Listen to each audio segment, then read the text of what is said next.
Hello, hello. Thank you, thank you, thank you.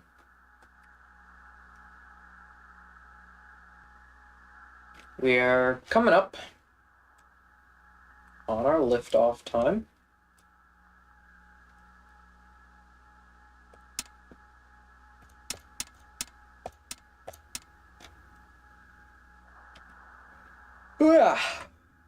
Coming up on our liftoff time.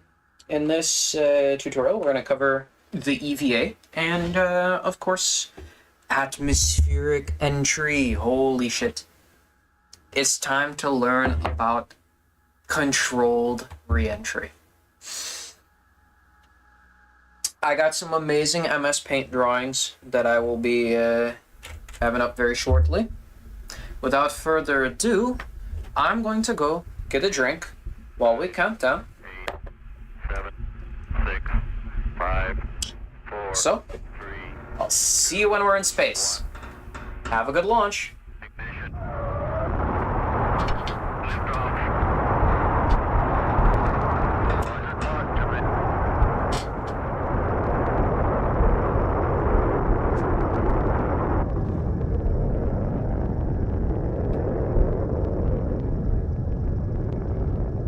Yes, that's right. We got a roll program. Roger, roll. Good liftoff, 8. Just think it's good. Our roll is in. We have a pitch program. Roger, pitch program.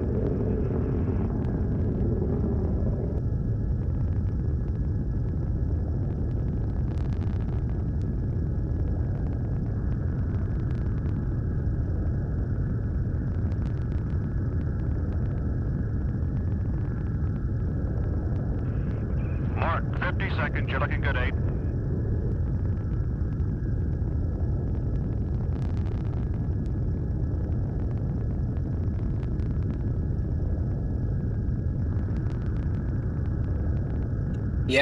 Yeah, I bet it's Rebel's favorite part. You should do the rendezvous, though. Rendezvous's my favorite part.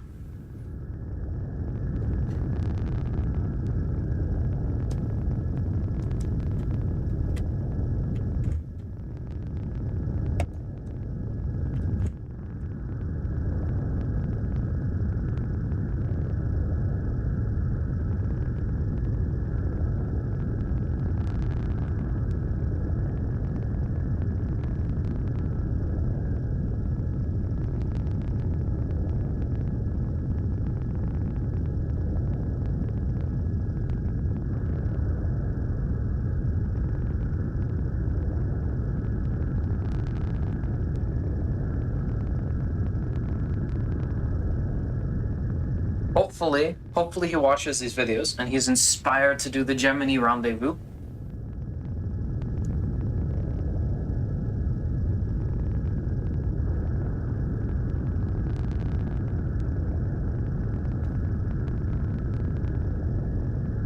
We gotta bug him to do re-entry again.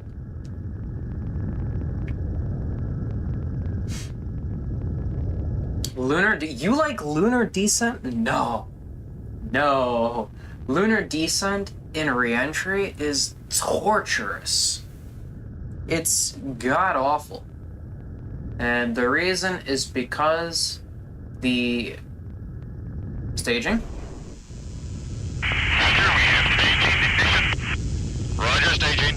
The reason is because the terrain is not preloaded, so when you go and you're landing, all of a sudden just BAM! The terrain appears and it really confuses the rendezvous radar, so the LEM begins to tip over for no reason, and then you go out of control. It is my least favorite part of the Apollo mission, specifically for that one little thing, because if you're flying keyboard and that happens, it's the worst.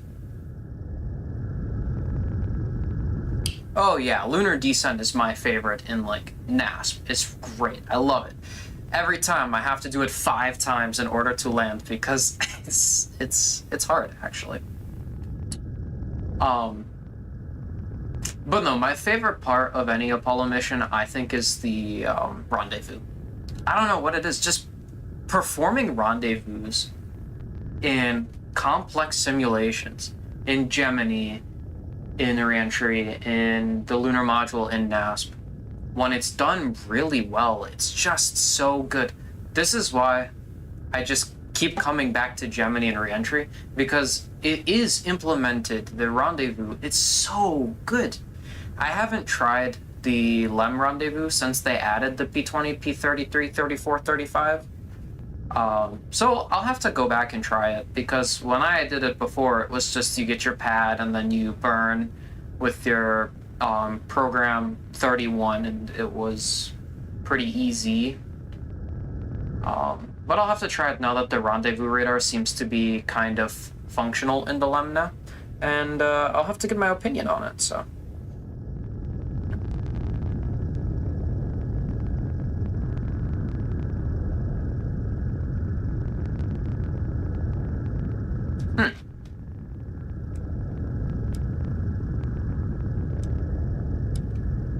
Yeah, I'll definitely have to give my opinion on it.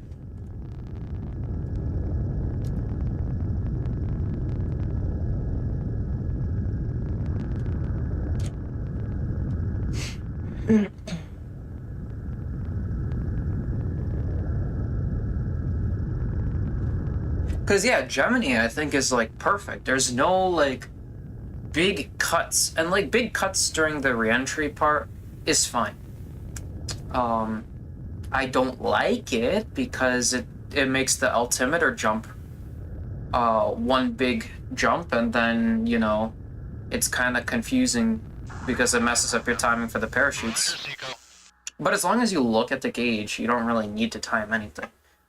I don't like it, but I don't mind it in the entry portion. But when you're doing something as critical as landing on the moon, it's just preload the base visuals, you know?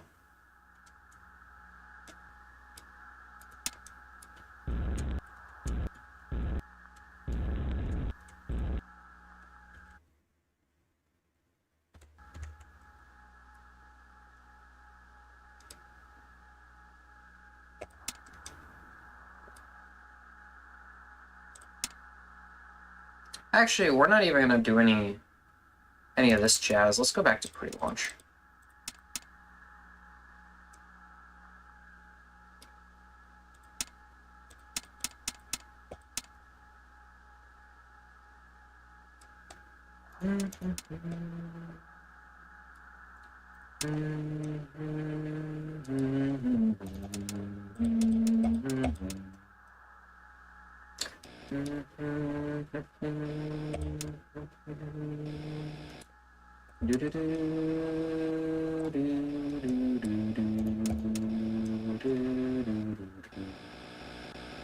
All right.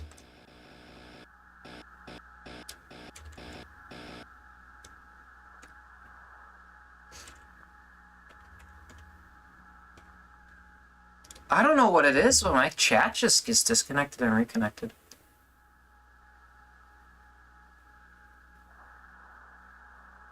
Yeah, it should not be very difficult.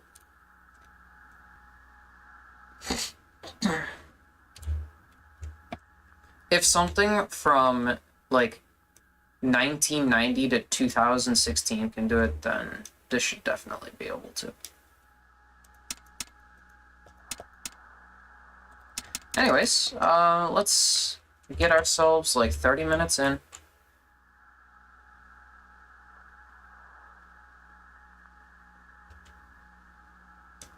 And let's start the EVA.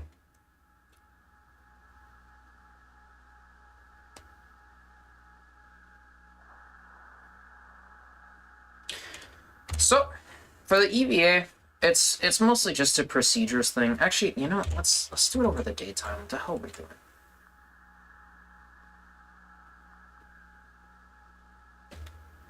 There we go. Radiators. Let's just cycle that real quick. And we get our EVA light on.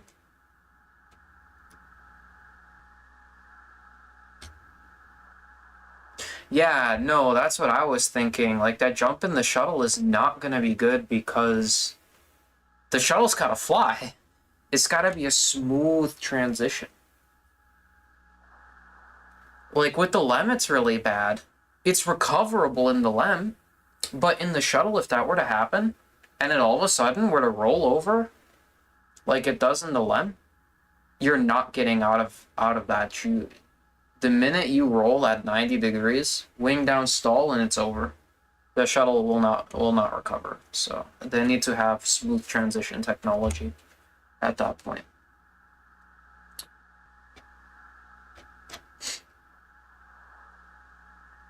All right, pre-EVA. So EVA doesn't really have like a post-EVA checklist. It does, but it doesn't reset everything that you reset in pre-EVA. So yeah, there's a lot of stuff that I would just personally reset, but yeah. O2, H2 heaters, auto, the pumps on, fan, 1 and 2, cabin recirc. Should be closed. Inlet snorkel closed, cabin vent closed, water seal closed. O2 high rate to recock up, good. Left O2 bottle closed, right O2 bottle open. Good. I already have that set up.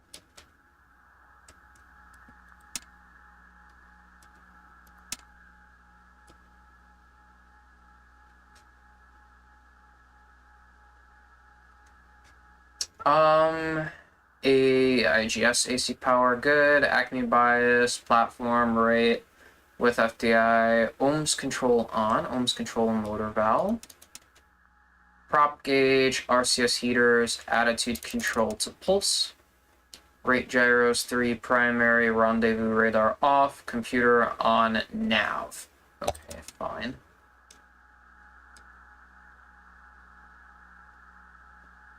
Platform on, voltimeter red, or sorry, voltimeter main. Lights will go red.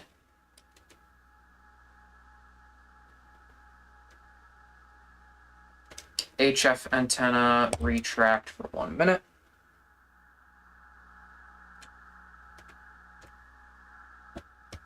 Again, chat disconnected, reconnected. I don't know what it is. It's just...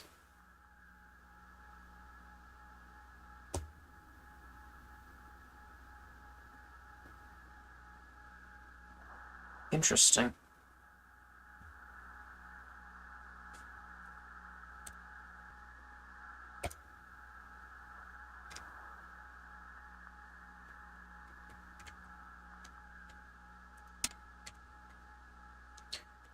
All right, number 1, number 2 audio to UHF.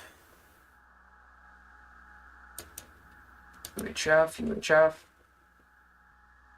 UHF number 1, HF is off. Continuous intercom, push to talk. Antenna select, adapter. Transmitter on command. Reentry C-band begin on command. Sorry, adapter C-band begin on command, yep. Secondary pump A off, secondary pump B on. Monitor O2. Cabin air recirc down. RCS heaters on.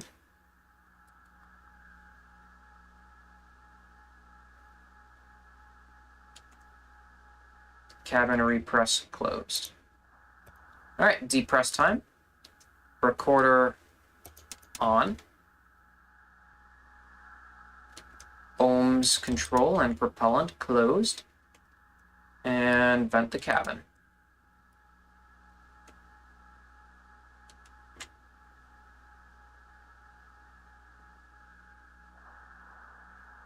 Yeah, chat's a little funny today.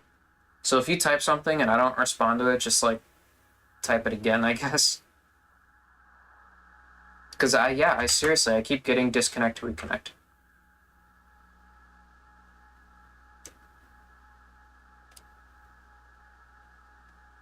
All right.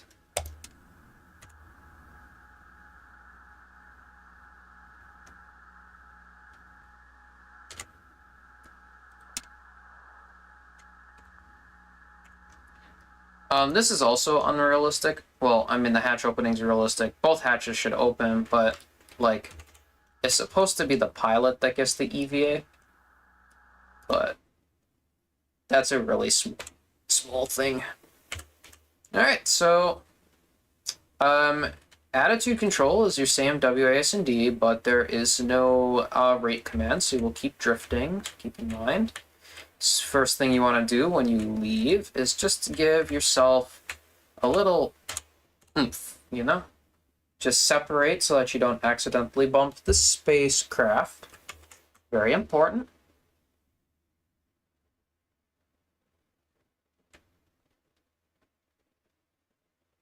Again, disconnect and reconnect. What the fuck is it? And it happens to both. Like, in OBS, it does reconnect, but on my phone, it never reconnects. It's so damn weird. Alright, anyways, the light flickering happening, yes. Once you're far enough away, just give yourself a couple pulses, null your velocity, point yourself back here, and just give yourself another few pulses.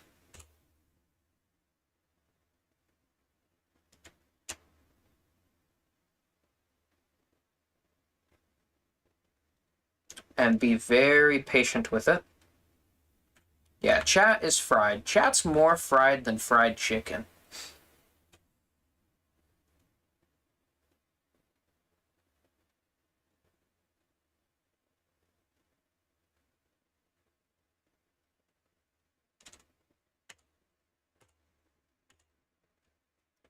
Alright.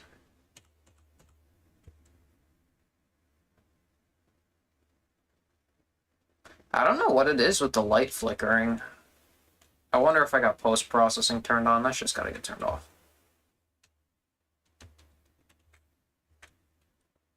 It's clearly something with the sun, though. After the new atmospheric effects, the shit gets very flickery, to say the least. There's the fuel backpack I was talking about.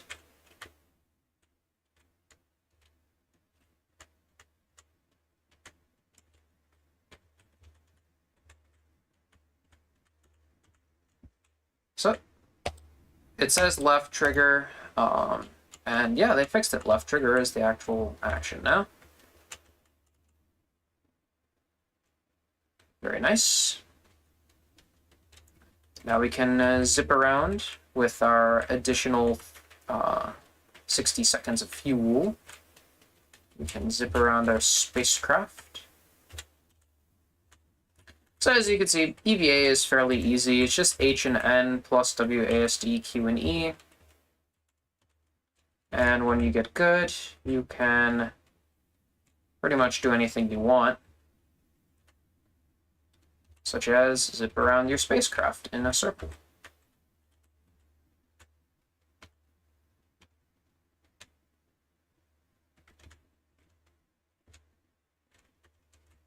It did, but then it got unfixed.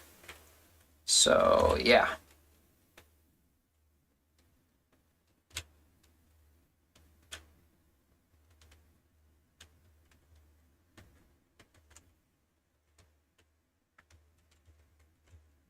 I have to start putting epilepsy warnings on these.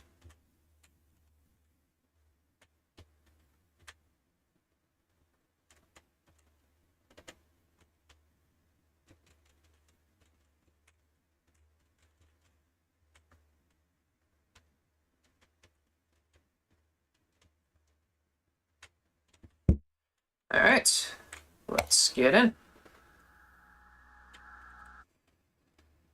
It could be the light that's causing it. I wonder if it's the light.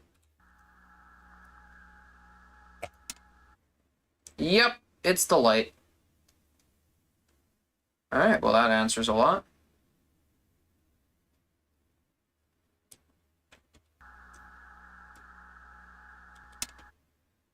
Uh-huh. How about the dock light? Does the dock light have the same issue?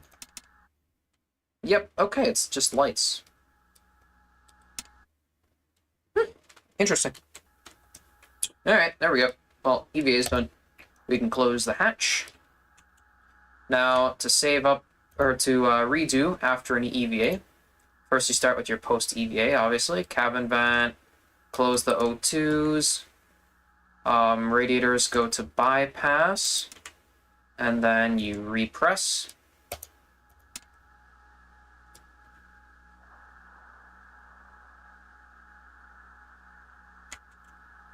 This takes a while, so we'll just speed that right up. And then you can close the repress valve. Very good. Radiators to flow.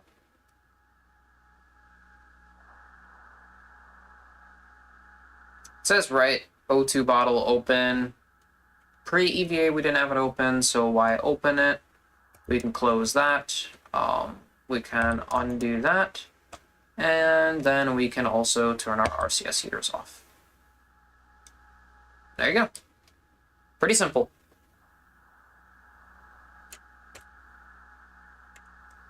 Yeah. Told you, EVAs take like 5 minutes.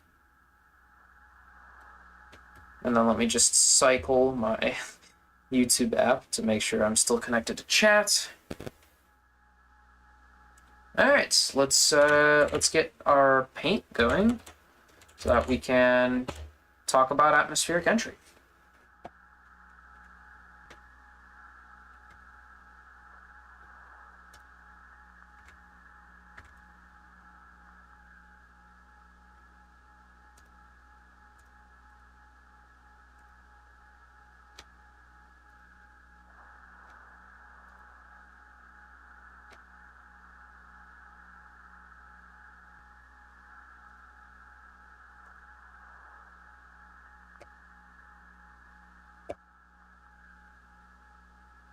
All right, let's see if you can't see the paint contents.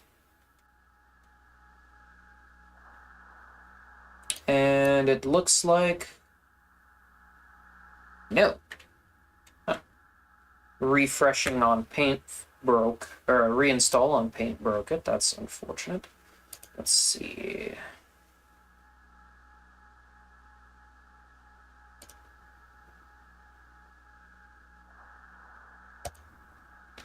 How can we get that to go?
Interesting, interesting, interesting.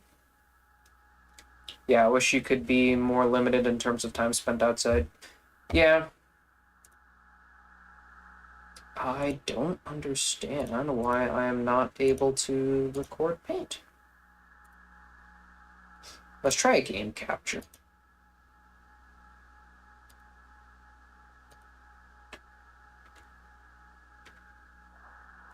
Nope, that did not work.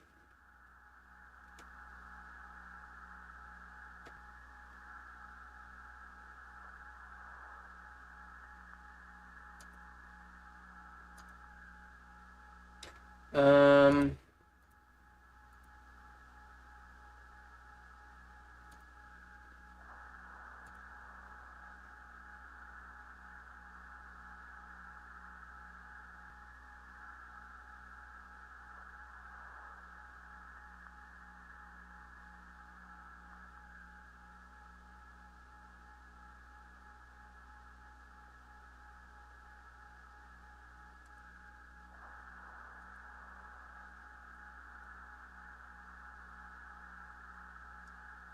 No, that's definitely not it. It must be some form of capture method. Let's look at the properties.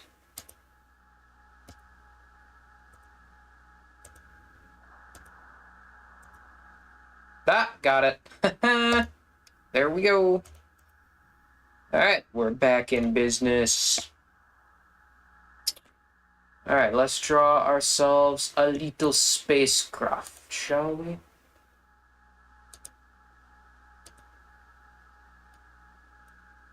Yeah, size 5 is probably alright. So, we got the nice looking spacecraft. We got this thing in the front. And it comes out, it goes like this. And then it comes in, and it goes like this. This.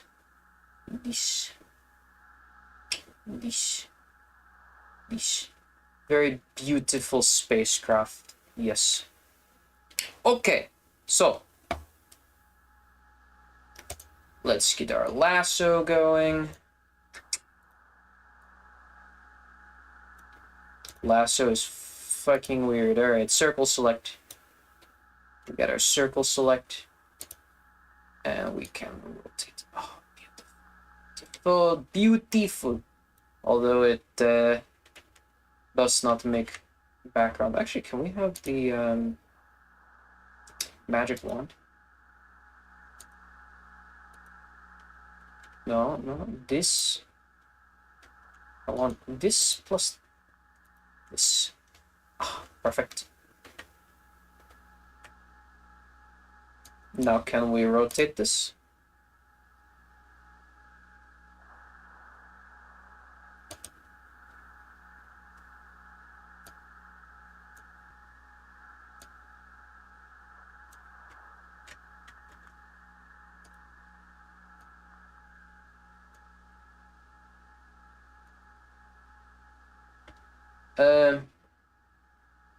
Well, you know what? It's not perfect, so we're just gonna clone stamp.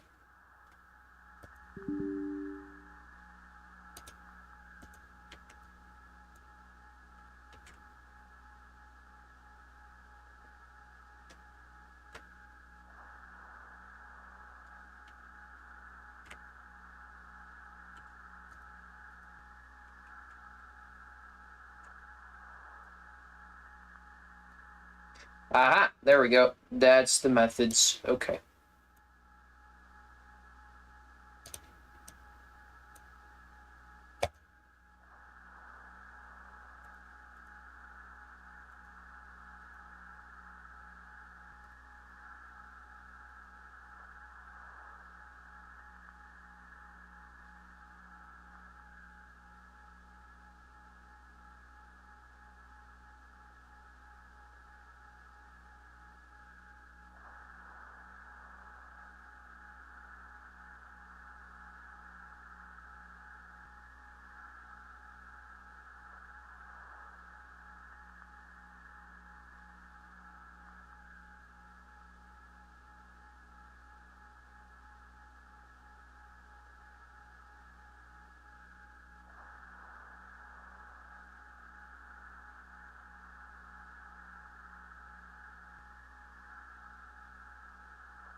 Okay, perfect.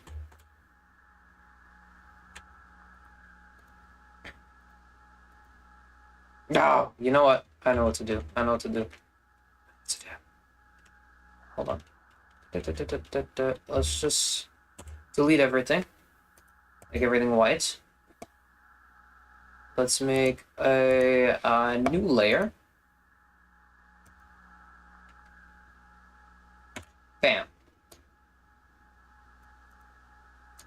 Okay, now we can move this around. We can even do that. And then move it around again. And we can even rotate. We can even rotate. Yes.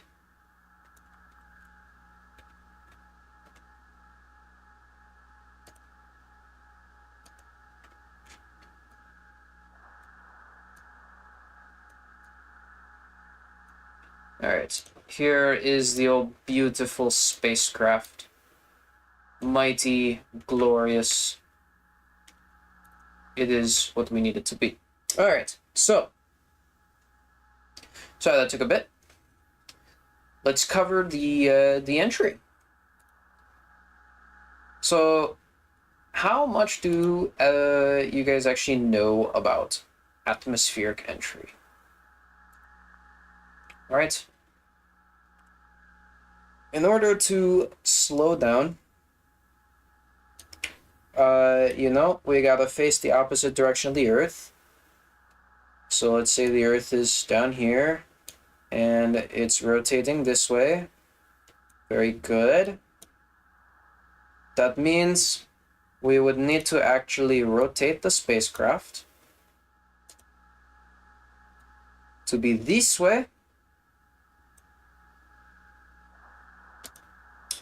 And then we light our engines, and this slows us down enough so that our trajectory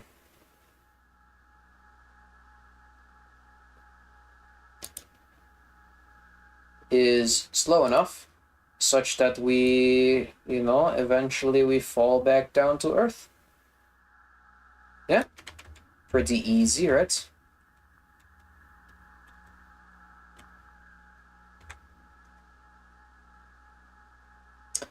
But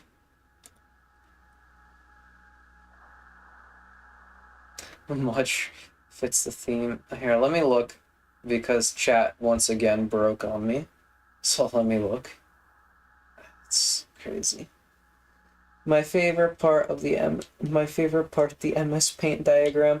Love these, honestly, very much fits the theme. Interesting, I hear people use paint to make maps, like historical maps.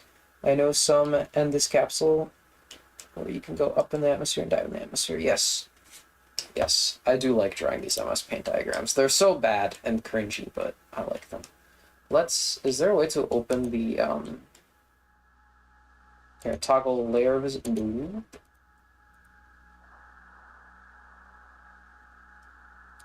Yeah, I bet you it's under view.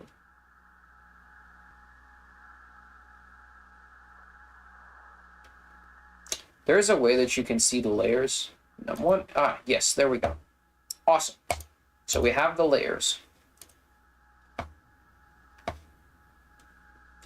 So in atmospheric entry, right, we've got ourselves the atmosphere, and as we're coming down, this atmosphere is going to start coming in, and it's going to hit this glorious heat shield, right? And it's going to stream across the heat shield, wrap around the spacecraft, and come up like this. Wrap around the spacecraft and come up like this. It's gonna wrap around, and so you get this this sort of plasma coming out of the spacecraft. It's very fiery, yes, and you even get it to hug in like this because of the vacuum that's pulled by the capsule moving through. So it'll actually hug up right into the middle. Right into the middle from that vacuum. And what this is caused by is a molecular compression. So it's actually forming plasma, not through heat, but through through heat, yes, but through compression, right? Plasma, you could think of like you could just heat the living shit out of stuff and it compresses. Or, sorry, you can heat the living shit out of gas and you make plasma. In this case, you actually compress the living shit out of gas and you make plasma. So when you start, the gas is pretty like spread out, you know? It's spread out, you're coming down, but you're moving so fast that when you get to this part, all of a sudden the gas starts to get closer and closer together and closer and closer until all of a sudden there is barely any distinguishment in the gaps at all. And this is the part that makes the plasma, right? The super compressed, barely distinguished molecules. And this is what makes the plasma. This is what makes all of the heat flux and everything. So in order to essentially prevent ourselves from burning up, we need to either build a spacecraft and heat shield capable of tolerating that, or what we can do, well, I mean, you still need to do that, but what you can also do is take advantage of something like a lift vector. So we can take one side of the spacecraft, which may be, you know, slightly heavier. Like here, we got a part that's maybe just ever so slightly heavier. And then we can take the spacecraft and we can actually angle it in coming into the atmosphere like this. So now, what this is doing is, now as the spacecraft enters, when the gas hits it,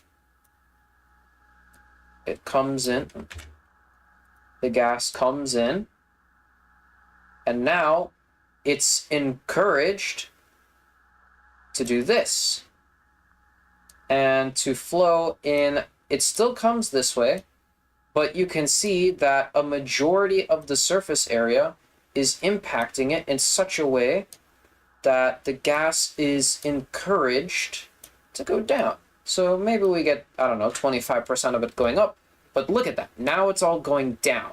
And so we're sort of riding this wave. And what this is going to cause the spacecraft to do is very simple.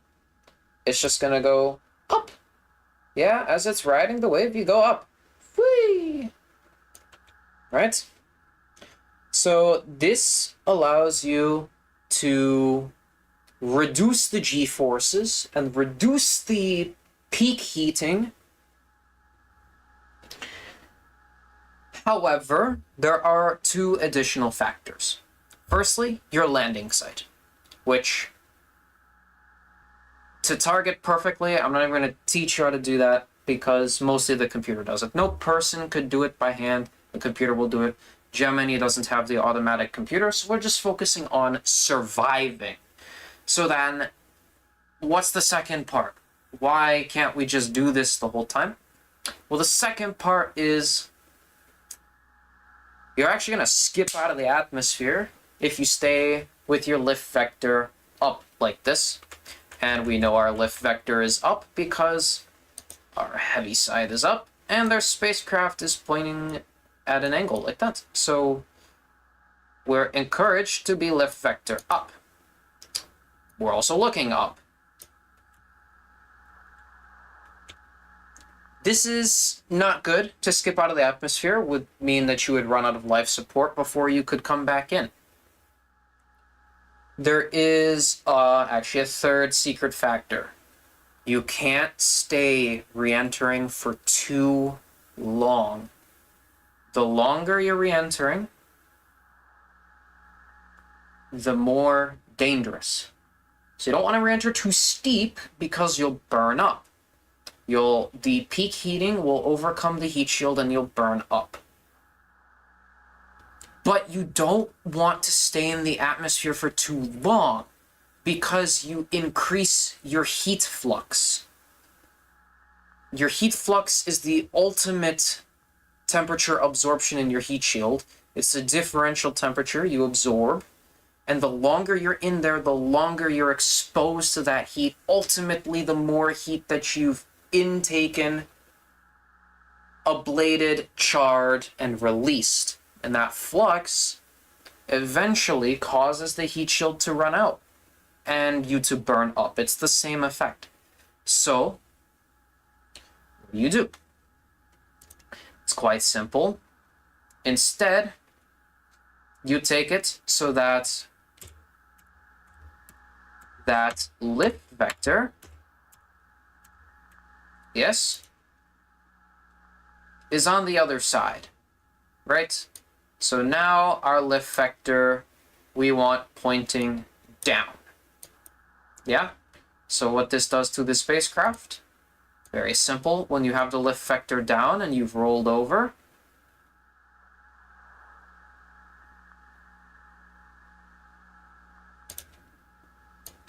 whoop. So now we're looking down, yes? Now we would be looking straight down. We have rolled. So we're looking straight down. Like that. Instead of up here, we're down here. And if you, again, think of the molecules, maybe you get 25% of them coming in and going down. But because of the angle of the heat shield being like this, most of those molecules and plasma and everything, they're going to be encouraged to come and grace along this edge. And you can think of it exactly like an aircraft wing. Now the spacecraft wants to dig down into the atmosphere. Again, we don't want to do this for too long because we'll burn up. And then, of course, you know, you have everything in between. So you can move this lift vector anywhere you want in that roll axis. And so you can imagine if we were to sort of look at the spacecraft from head on, like this. Actually, let's just draw a perfect circle. I have the tool to do it. Why not do it? All right, let's say this is it. If our lift vector is here, we're pointing up, right? If our lift vector is here, we're pointing down, right? But, you know, there's also everything in between. You can go a little bit that way, you can go a little bit that way. You lessen the severity, and when you're 90 degrees, there is no change. There is no getting steeper, no increased G-load, but there's also no coming back up, no lengthening out your glide. There's everything in between. There's one problem to maintaining on one side, though, and that is you can see that all of this at the end of the day is going to make your orbit pull this way, right? So this is a big problem, and it's mostly a problem in the space shuttle, but it's also a problem in the Gemini spacecraft, right? When you want to pull that way, is not good. Because if you're coming down, right, let's say you're coming down and you're facing to the right, let's say this is your nominal entry path, all of a sudden you're going to go whoop, like that. Not good. Not good, not good, not good. So instead, what you do is you simply go the other direction. All right? So now, if you're coming up, this is your nominal entry path, right? Now you can go this way, and you do something called a roll reversal, and now you're coming through, and it's not perfect, but you get this S-curvy entry right down to where you want. When you're right on the money with where you want to land and your heat load, all you need to do is, in Gemini, because it's a spherical or a cylindrical spacecraft, unlike the space shuttle, all you gotta do is keep rolling. You establish a constant roll rate. Very simple. So, let's perform atmospheric entry, and let's perform retrofire and atmospheric entry.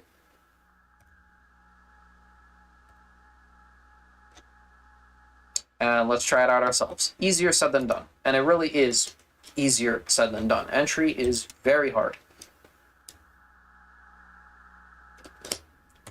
So, we're going to want to enter on water. So, most likely we should be performing our retrofire genuinely at our periapsis. So, let's what's here? Honestly, there's 17 minutes to retrofire. That's not enough time. Let's give ourselves to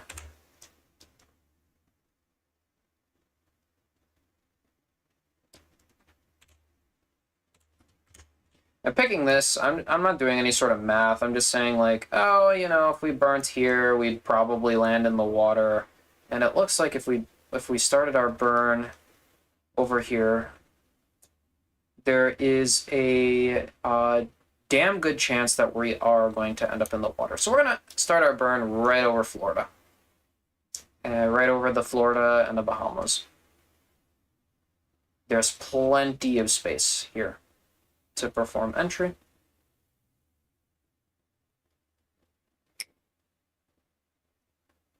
Or we could wait another orbit and perform it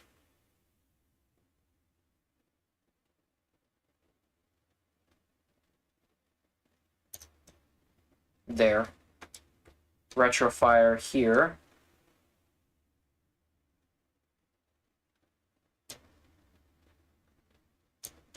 Oh, but let's just time skip past it.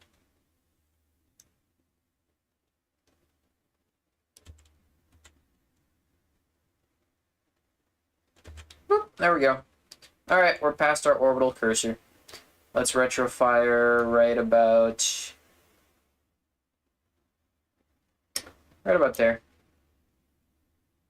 Actually, just to be a little safer, we'll actually pull it ahead slightly.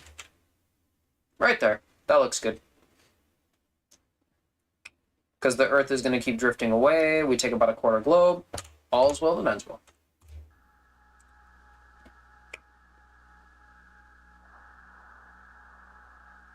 Use music to help you for cues. I don't know exactly how you mean. Like timing? I could see, yeah. If you know how long every song is. Alright, so let's request our entry at orbital cursor.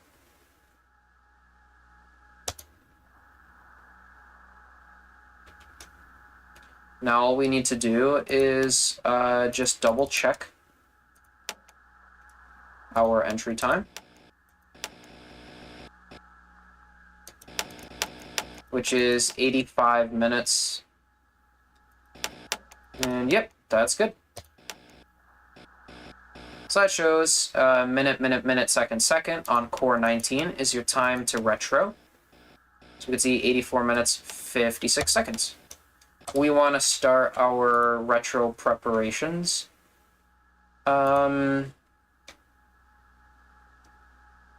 I would say at about maybe 30 or 40 minutes. So we'll time skip until we hit that mark.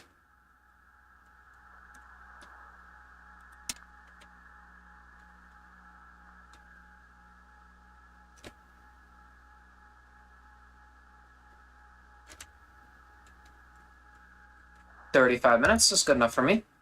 So we can begin our entry steps. So sequence lights to bright. I don't like it personally. I prefer them dim. We can do a sequence light test. Looks good. Left panel circuit breakers. Everything closed. And time to retro, 256 seconds. Close it. Ohms control power on.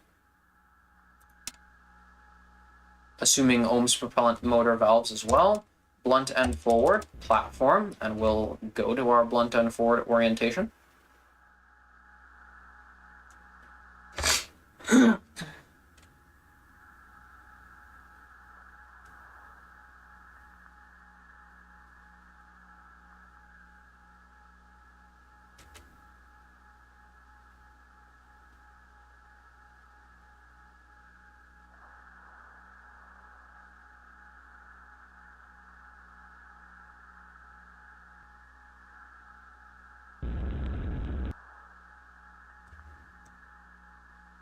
Okay, and we open our left O2 bottle. Now it is time to run our pilot checks, which we can actually turn the red light off. Actually, let's turn the red light off. Let's keep the white light on so that you guys can see that panel.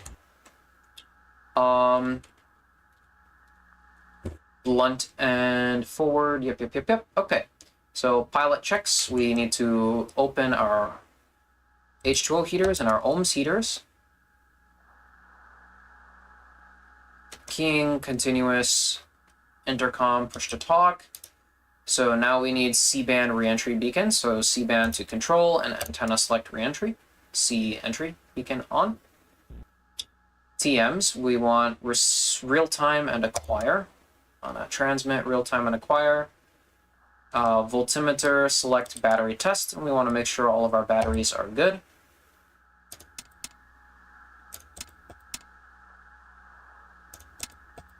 And all of our batteries are good. Back to C. We can open calibrator and then power down all the Agena stuff.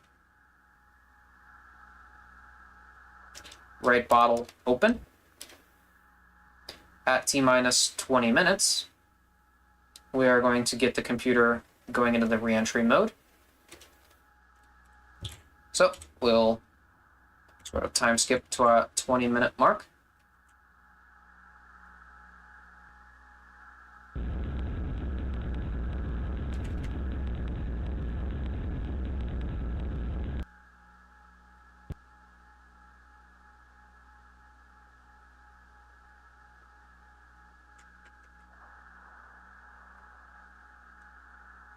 And let's get the computer on reentry mode. And we just need to wait for the computer to load now.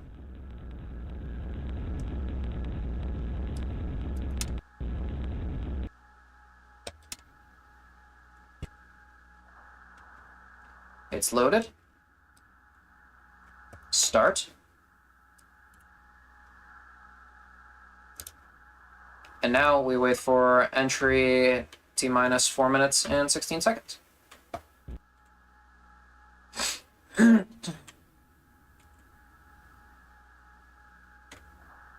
Here we go, coming up.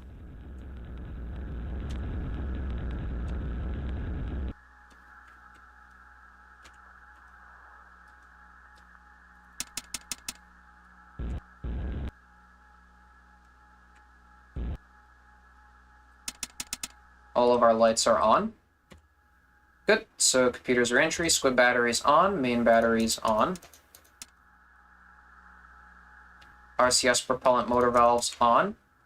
Prop gauge, RCSA, ring A. Record to continuous, good. And cryo quantity off.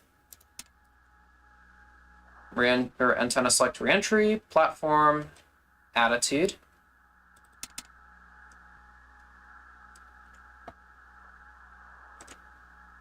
Sensitivity high. Rates command reentry. Rate gyros primary, ohms control shut down. Acme. Indicate retro attitude. Push.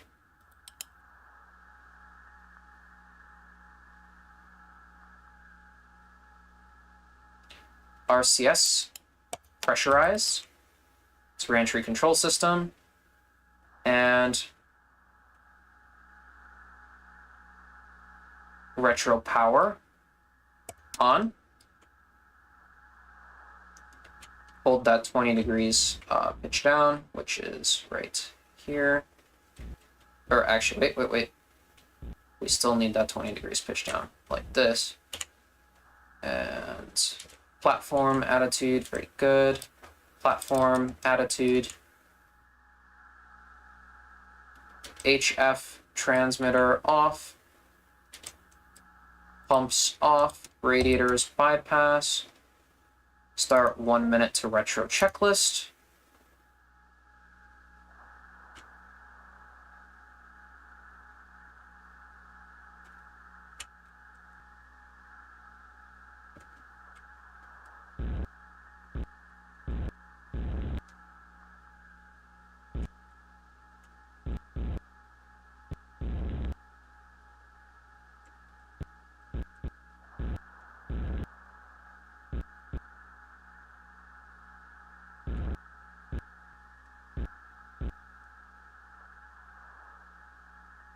Had to help Rebel understand the computer and the lights for it. Yeah. When's the last time he played?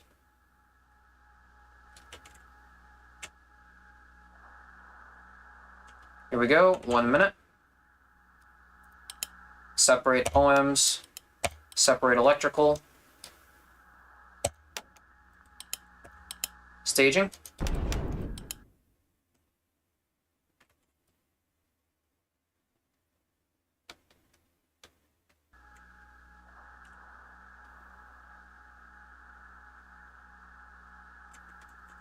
Retro rocket squibs on.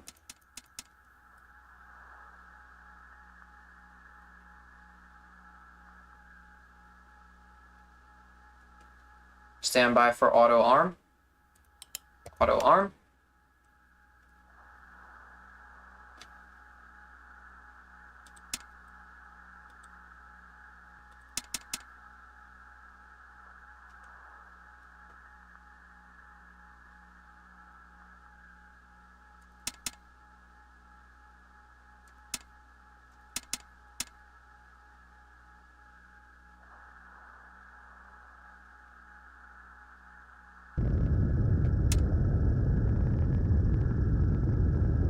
Got retro fire.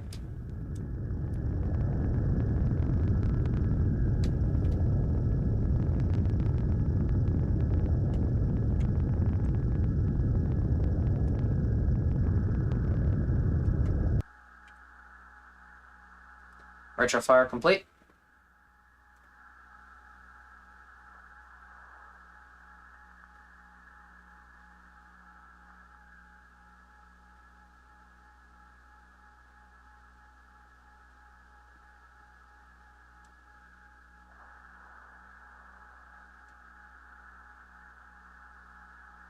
Light on, jet retro light on.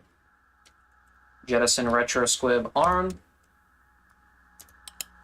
Staging. Bye-bye.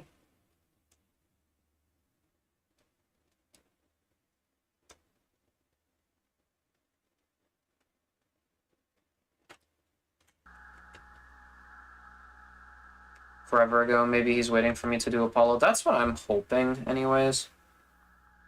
I hope he hasn't given up. That would be very sad.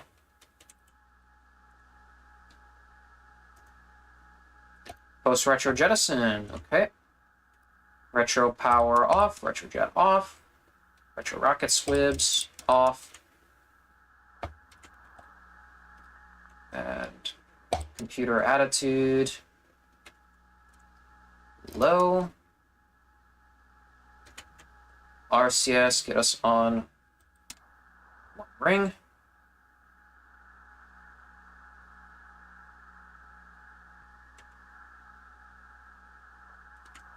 Boost insert.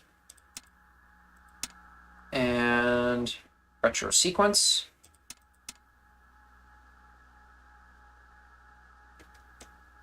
Cryo heaters.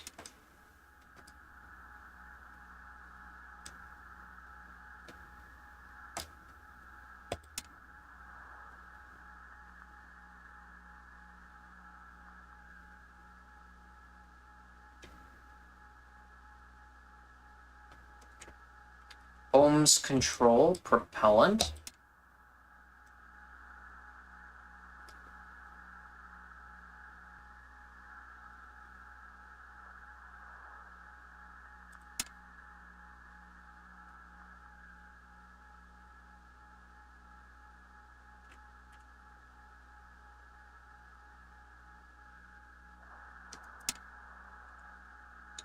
And fuel cell control.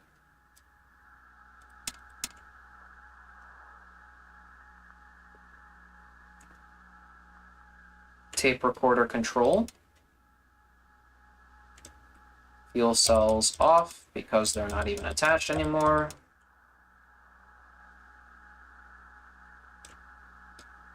Computer attitude. Sensitivity low.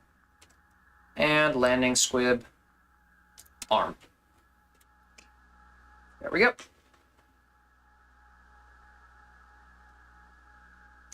Texture seem blah today, and I hope not. I love watching him play. If I had better internet, I'd stream myself. Best I can do is videos, sadly. Yeah, I mean, if you have any videos, please record and upload them. I will gladly watch. Textures seem blah today, you say. Is that just like the earth textures, or the interior textures as well? Because for me, they look fine, except the shadow quality. I had to turn the shadow quality down.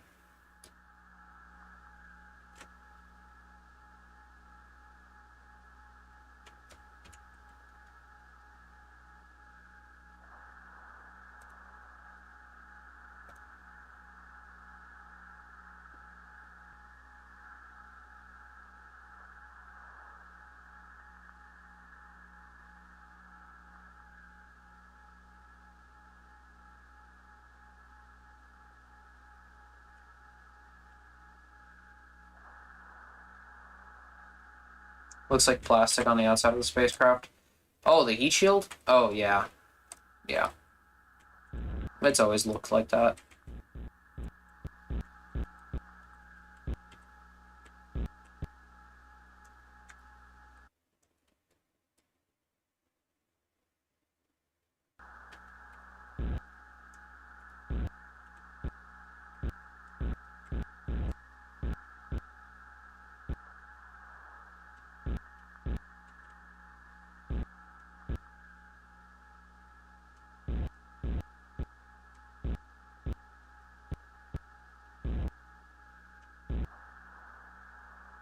I actually wonder.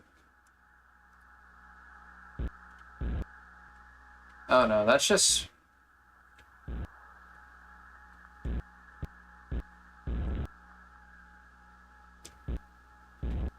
Okay, that's just basically, direct. There is a way for the attitude to control this, and I don't know why they don't have it do that in their entry.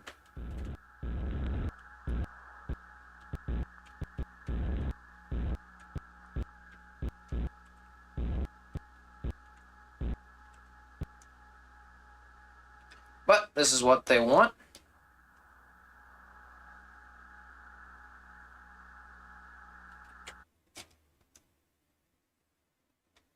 Yeah, this is fine since it's all divoted this is fine. If you look at the recordings, this is how it's supposed to look. The heat shield, on the other hand, not supposed to look like that. It looks a little weird.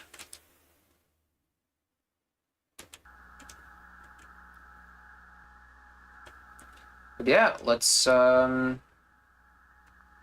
we've crossed the mark.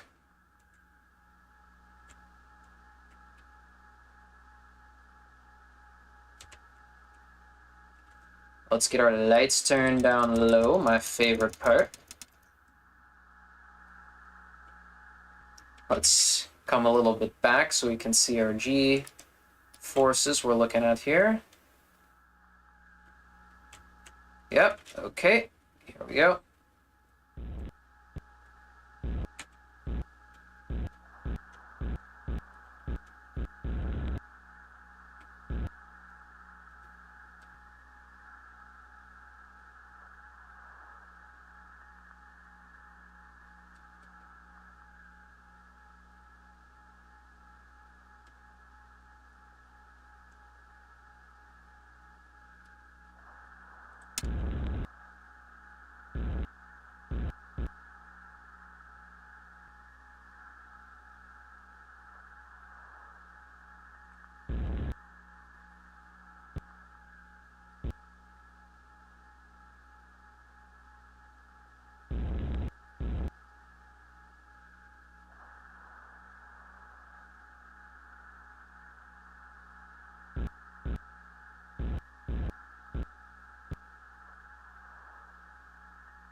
We actually see manual ascent.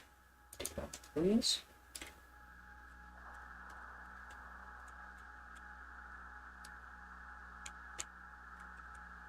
Well, that's kind of not great information, to be honest.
Wow, we have a pretty low G load, actually.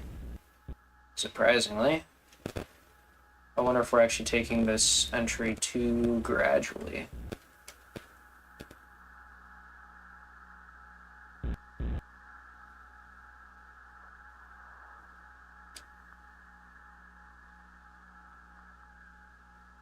Let's try a little steeper.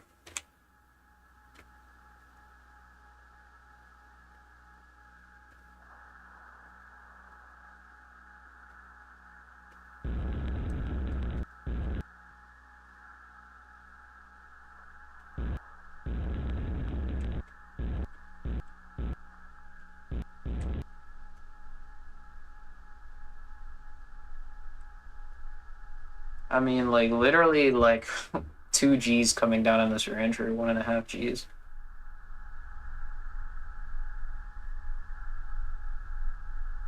Alright, now it's getting intense. There she goes.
Alright, 12 Gs max.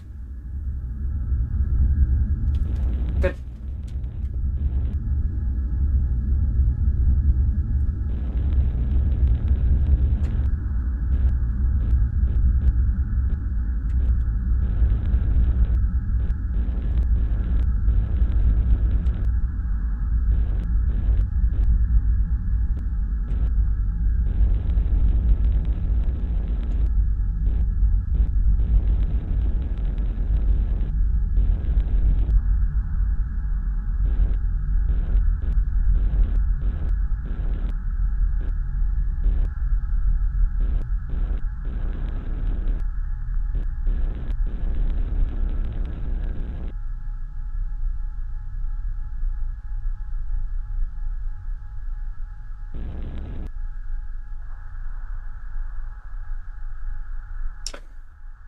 Alright. And that's us through the thick of it.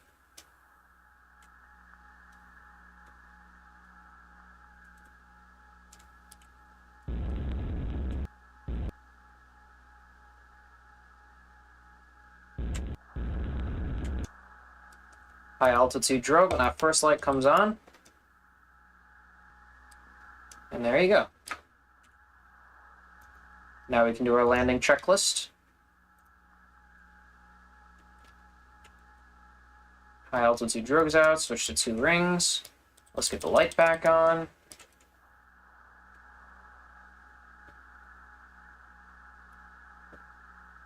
O2 high rate we want on until 27,000 feet.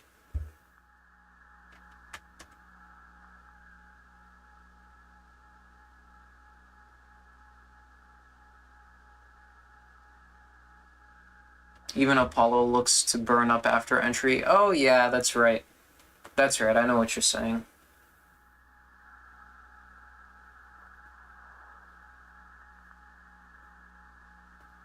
I know what you're saying, I know what you're saying. I actually landed 60 miles off target one time. Yeah, I'm actually not confident if this is a distance readout or what. I think it might be, but I'm not sure. Because if we take a look, Of course, we have no orbit view right now. I'm not entirely confident because we kept our G load really low, and it seems the only way you can get like precisely on target is with a super high G load. Otherwise, you just whiz past it. So I'm not sure. Anyways, O2 high rate.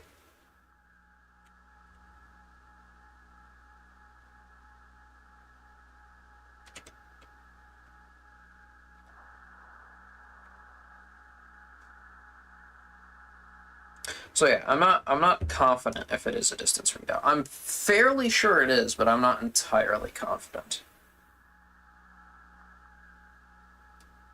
I'm also not confident if it's in miles. Like, I have to read the documentation on this.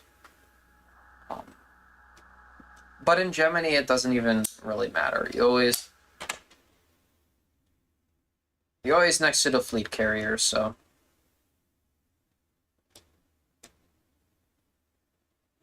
My method of keeping entry heating low and survivable under 15 Gs is just keep rolling, and when that pitch needle gets above you, roll the other way, and when it gets above you again, roll the other way.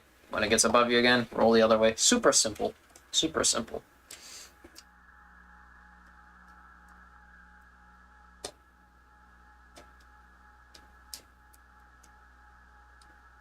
Yeah, you see, like, that was probably the lowest G load you've probably ever seen in your life.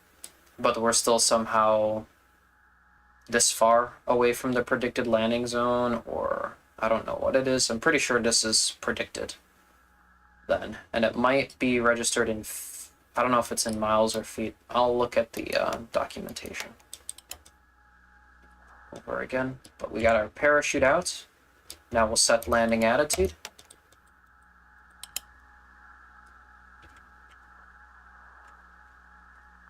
All right, attitude indicator, circuit breakers, open.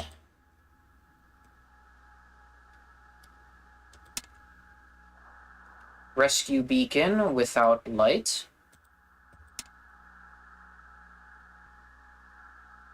Acme bias power off. RCS heaters off. Scan heater off.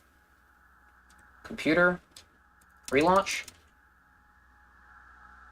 Computer off. Rate gyros off. AC power off. RCS circuit breakers open.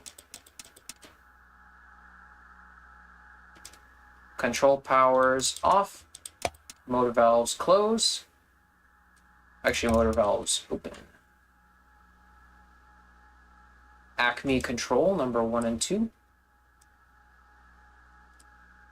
Open. And wait for splash.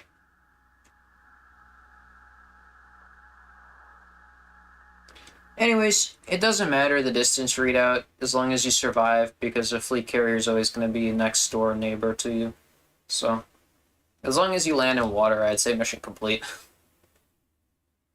Because once you get into Apollo, like, your landings get so much more precise, and it's not really something you even have to worry about.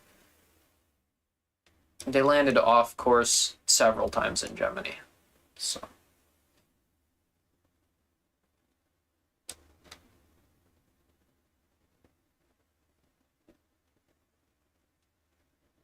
Precision landings is not something you should be worrying about in Gemini.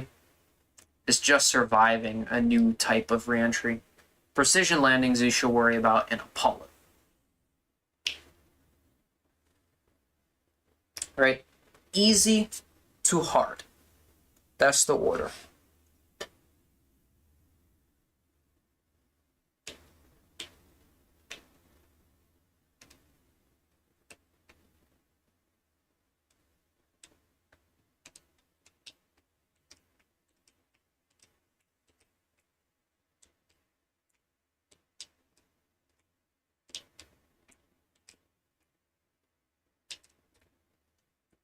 Yep, and now we just wait for landing.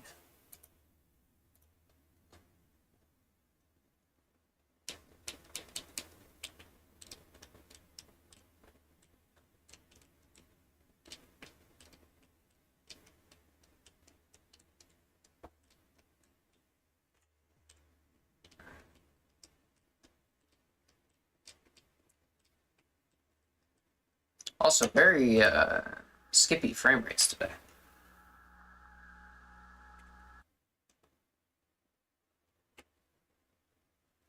Oof, yeah, that's... I don't know what's causing that.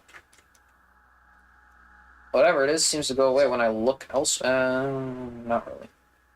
Yeah, what is causing that? 60, down to 50, down to 10, up back to 60. Wow. That is really fluctuating.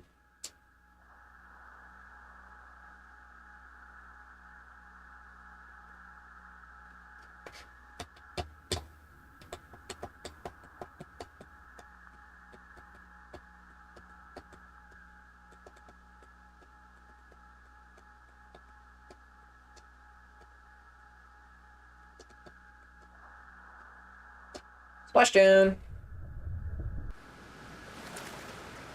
Alright, let's cut the chute. Chute cut. Extend U for 30 seconds. Landing squib safe. HFTR to reentry.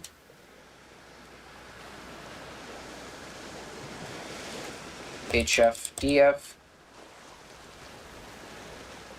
UHF number 1. And actually, why not just make it faster by running it? So shoot it off. Open, open, open, open, open. And open. Everything's just gotta come off here.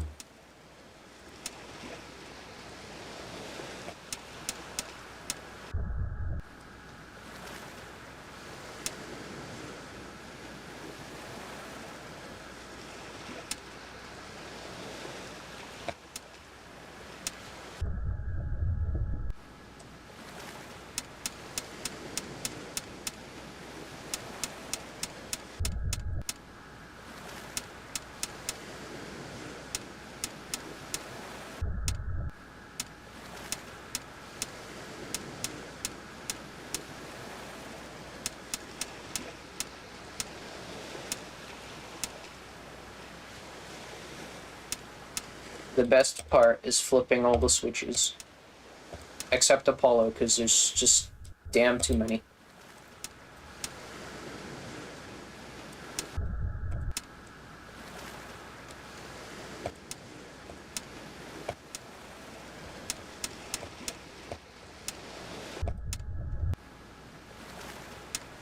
Like, Cold and Dark in Apollo is the worst.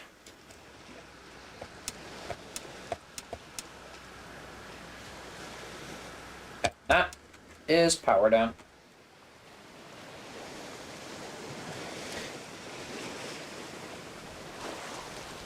So,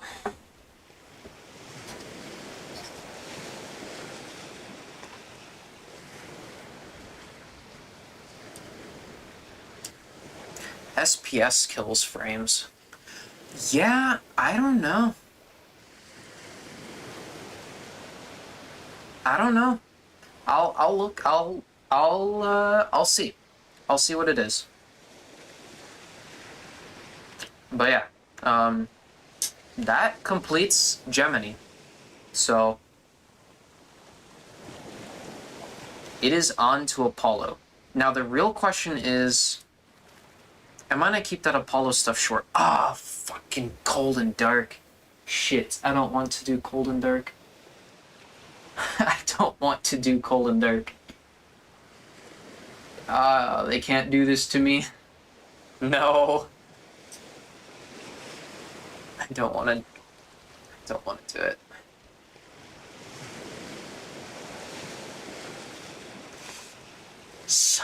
bitch.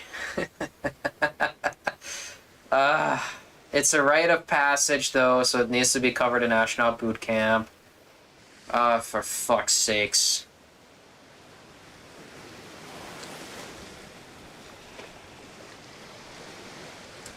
What do you think? Checklist blue boxes or no checklist blue boxes? That's the question. That is the question.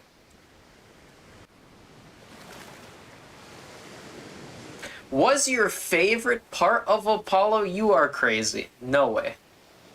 No way Cold and Dark was your favorite part. There's no way. Especially with half the goddamn pad procedures that are broken. Like the EMS. There's no way.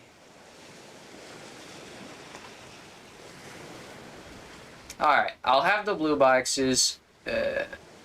Mostly to keep my sanity, because while I know where everything is, it's gonna take me fucking forever to scroll through this checklist, and it's gonna be on screen for too long. It's just gonna be nicer on everyone if I just use the blue boxes. So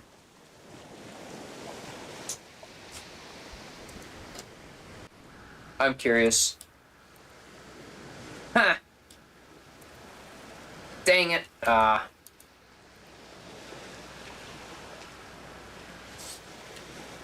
guys, time to get out. Time to get out. Whee!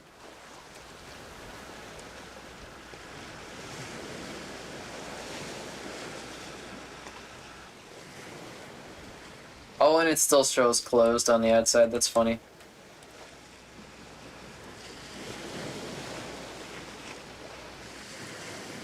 Schrödinger spacecraft.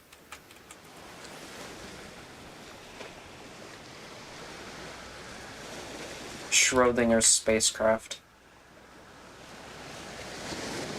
But in NASP it was so much better. Yes, no, I like the pre-launch procedures in NASP.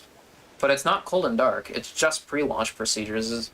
Cold and Dark was done months in advance to the launch, so yeah. Well, we'll do it. And that's probably going to be a stream onto itself. So, Apollo's starting up. I'm probably going to do this by phases. I'll do Cold and Dark, I'll do launch, and then I'll do insertion procedures, and then I'll do TLI, and then I'll do TD&E, and then I'll do lunar orbit insertion, and then I'll do lunar orbit insertion 2 if I factor that, and then yeah, so it's gonna be one at a time really. So the streams overall are probably going to be shorter, and I'm probably just going to time skip off stream all the way to the moon. Problem is save states. I swear to God, if I get a broken save state, I'm going to cry. I'm going to cry. It takes like 4 hours to get to the fucking moon. So, yeah, that's the plan. Anyways, thanks for stopping by. I'll see ya on the flip side, and it will be Apollo.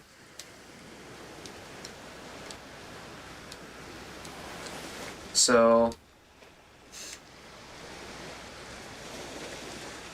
once we're done with Apollo,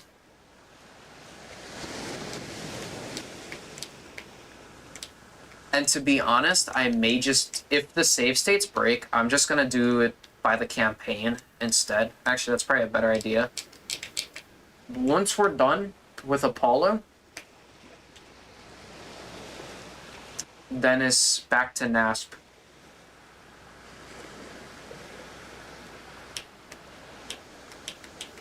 So, May even do a little Ni no Kuni for a while. Just take a fucking break from space, honestly. Reentry, I love it to bits, but Apollo in reentry just... it irritates me. It does. It's... I'm gonna be completely honest. Reentry... Apollo in reentry does irritate me. It works, but it's just the nitpicky things like the EMS not working and the lunar landscape suddenly loading and causing the landing radar to fail and throw you in different directions on autopilot. It is those little things. And the computer itself just not being a fantastically great experience.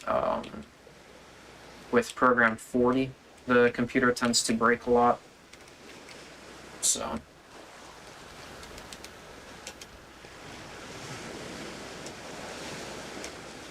yeah, jank sucks. That's why I'm like... Mercury and Gemini. Get reentry for Mercury and Gemini. It's so good. It's so good. Mercury and Gemini. The pièce de résistance for this game. Apollo is just not ready. It's not where it should be. Which is why we haven't hit 1.0 yet. Petrie's a single dev, so give him some time, cut him some slack. What he's pulled off is great, but Apollo needs to get flushed out before we see a space shuttle. That's all I'm gonna say. And a lot of the bugs were fixed with Apollo 13 coming out, so I'm happy. Apollo 13 fixed a lot of things, but we just gotta get those few other things fixed. Just gotta get those few other things fixed. So, happy to see it. And as you guys knew, outside of the bootcamp, I always will keep up to date with your entry, and I always make my reviews when patches come out, and big updates come out, like we just got on November 8th, we got a patch fixing the squibs and the C on a voltimeter. That's fantastic. Before, technically, you could never pass the test, but now you can pass. So that's great. Ohms and squib buses were fixed. Interior lighting problems were fixed in the command module. Mercury entry attitude should be fixed.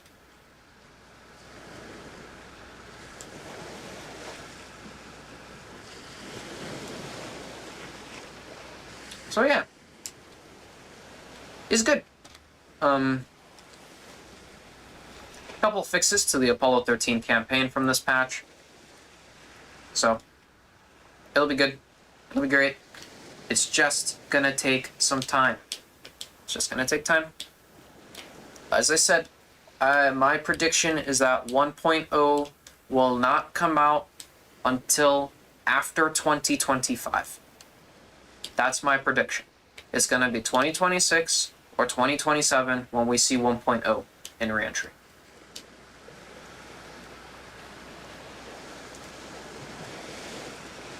So, that's my prediction. I gotta do Apollo 13. I know, it's just the computer. Every time I hit Pro on the engine burn, if you hit Pro again, it cuts the engine off. Pro should not abort the engine burn. You've confirmed it. The only way you can stop an engine burn after confirming it is to physically disable the engine with the switches. But if you accidentally hit Pro twice, that's it for the engine burn. It will not work, and as a matter of fact, you actually brick the computer. And that, I was practicing Apollo 13, and that actually made me so mad that I just spammed Alt F4. It made me so mad. So we'll get to Apollo 13, but in order to finish that, with the state that the computer is in, it is going to have to be on a very, very good day for me. I will have to be the fucking happiest camper on the planet to finish Apollo 13. So, it is what it is. This stuff will get around to getting fixed. It's just gotta take time. And right now, Petrie is in that mode where he knows that he can't and shouldn't add more to the game. That he should just sit, fix systems, implement systems, fix bugs, and I feel like, based on the posting of these patches and the length in between them, I just think that maybe he's just got a little bit of burnout right now. A little bit of burnout. And he's just gotta take a break, you know? Come back and kill those bugs. Because once the bugs are the only thing that's standing in the way of this game right now. And once those bugs are fixed, once it's fixed, then release Skylab, then release Gemini multiplayer, then release the space shuttle. But these bugs, the little things, not even the lighting. The lighting doesn't bother me. It's the game-breaking stuff. It's the GTA not working. It's the computer bricking. It's just the little things that just gotta get fixed. And that's it. It's the only thing standing that would make this game 4 stars and bring it up to 5 stars. That perfect 5 out of 5. It's just the little game breaking bugs. I don't care about the lighting. I don't care if shit looks good. Like, I play NAS, but of course I don't care if shit looks good. I just care that it works and that it's implemented good with heart and soul. And Mercury and Gemini meet those standards for me, but Apollo just doesn't meet it yet. Mercury and Gemini are the heart and soul of this game, so I hope to see more Gemini campaigns come out. I love the Mercury campaigns, each and every one of them, and I know Rebel's complaining about the fact that the game doesn't auto-proceed things for you, but what's the point of flying a simulator if you want things to auto-proceed with the audio? That's just, you know, do it when it pops up. It is a simulator, not an experience. An experience is different, it's a simulator. A simulator can have experiences, but it is not an official category of experience. So, yeah, no. I disagree with Rebel's take on the auto-proceeding BS. Do it when it tells you to. Do it fast. Get it done. It gives you more than enough time. I went in 100% blind, not knowing what to expect, and still executing on Mercury. If you can't do that, then you need to go back and train more. It's as simple as that. So, I like the direction that everything's going. Yeah, he does have to suck it up. I like the direction things are going. I love Mercury. I love Gemini. And these 2 spacecraft have been in development for, like, fucking 10 years. And Apollo has been in development for, like, 5 of those. Maybe 6 or 7. So, yeah, my prediction is 1.0 in, like, 2027. Because Apollo just hasn't seen the duration of development time that Mercury and Gemini have. And when it does, it'll be good. That's my opinion. 4 out of 5 stars. I'll see you guys with Apollo. Hopefully nothing breaks, and if it does, I'm going to take it like a champ. I'm not going to quit the stream. I'm going to take it like a champ. Document everything. I'm not going to get mad. I'm not going to get upset. It's a one-man dev team. I'm going to document everything I can. Post it in the Discord. And if he doesn't reply, fucking ping him 1,000 times, because sometimes he doesn't reply to my blog posts. But, that's it. Like, That's all you can do. And then just try it over again. Make a new stream, maybe. Like, stop the stream, make a new one so that I don't have to edit the footage, and then just delete the old stream. And do it again. So, it's early access. What do you expect? Like, yeah, that second orbit, like, TLI thing, if you're not confident in completing the insertion checks before the first pass, don't calculate TLI, because TLI breaks. And to be honest, that should be fairly obvious not to do, because in real life, they took extra orbit to do the insertion checks anyways. So,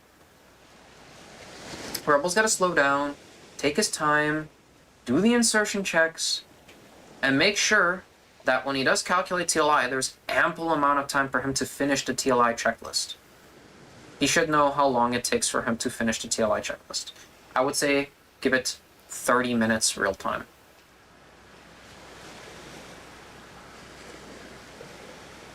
Exactly.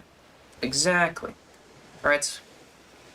I will always, like, I always criticize the project, but I will never say, like, come on, Petrie, this is inexcusable, this and that, because look at what's accomplished. I will never insult Petrie's character, but I will always give harsh and true criticism. It's in my nature as a quality assurance person. But you never insult a person's character. That's not okay. That's not okay. So, when I'm giving criticisms, I will never have the criticism and Petrie's name in the same sentence. Because this is his baby. It's his passion project. And when you put those two in the same sentence, it becomes criticism, or it stops being criticism and becomes demotivation. You're demotivating the person. So, I'll never do that. But I will give my harsh critiques, and I will say when I'm pissed, and I will say when I don't want to do something because the user experience is not great. That's the nature of a quality assurance analyst. So, Petrie knows how to take it, but the player also has to have a certain level of respect for a one-man dev team building a project of this size. Report the bugs and move on. Exactly. Anyways, that's all. I'm gonna end the stream, and yeah, maybe we could do some Apollo tomorrow. I don't know, but I also might just take like a space break as well. We'll see. Yeah, no, I get the same thing, and I will be making a full-scale CSM cockpit, and I may be recording it, so, like, if I got hateful comments, like, that would be demotivating. I would like to see someone tell me if something sucks, of course, but I would never, like, say, like, oh, you're stupid, you don't have any passion because you haven't fixed this thing you said you were going to fix 4 months ago, when it's pretty much just going to be me building it and me and my husband building it. So tell me if something sucks. Tell me what you would do to fix it. If, of course, you can. But don't insult my character. That's what people forget when they write reviews. So, thank you all for stopping by. I'll see you possibly tomorrow, but I'm not sure. I don't think I'm going to stream on Thursday, even though I don't have work. I just feel like everyone's going to be out celebrating. I won't be, though, probably. We'll see. So maybe we'll take a space break and go back to some Ni no Kuni. I don't know. But I also just want to finish Astronaut Bootcamp. It's been sitting as a playlist unfinished for like 3 months. I want to finish Astronaut Bootcamp. So, thanks for stopping. And I'll see you all later. Goodbye.